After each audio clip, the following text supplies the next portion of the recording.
এদিকে মাপাতে যদি আমরা এই ম্যানুয়ালটা বাইরে রাখি তাহলে মাপাতে যাইয়া 8 ফিট 4 ইঞ্চি 8 ফিট 3 ইঞ্চি থাকবে 1 ইঞ্চি প্লাসটা ভিতর দুটো।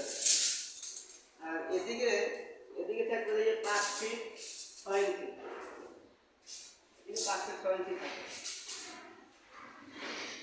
যদি ম্যানুয়ালের মুখটা যদি বাইরে দিই তাহলে তো থাকে 8 ফিট 3 ইঞ্চি।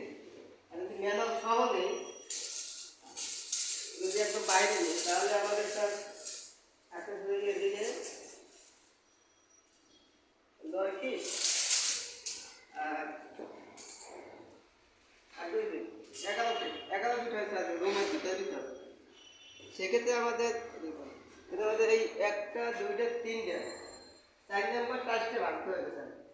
4 নম্বর টাইসটা যদি ভাঙি, আপনি চাইছিলেন যে এইটা থাকবে, এইটা থেকে ভাঙবে, তাহলে এই যে পরে যে মাঝখানে ম্যানুয়ালের মুখে আর যদি এইটা ভাঙি তাহলে আমাদের ম্যানুয়ালটা বাইরে ভিতরে চলে যেতে সম্পূর্ণ। আর যদি আমরা এদিকে ভাঙি 1 2 3 4 5 6 7 8 নম্বর টাইসটা যদি ভাঙি তাহলে স্যার সম্পূর্ণভাবে আমাদের ওই ম্যানুয়াল বাইরে চলে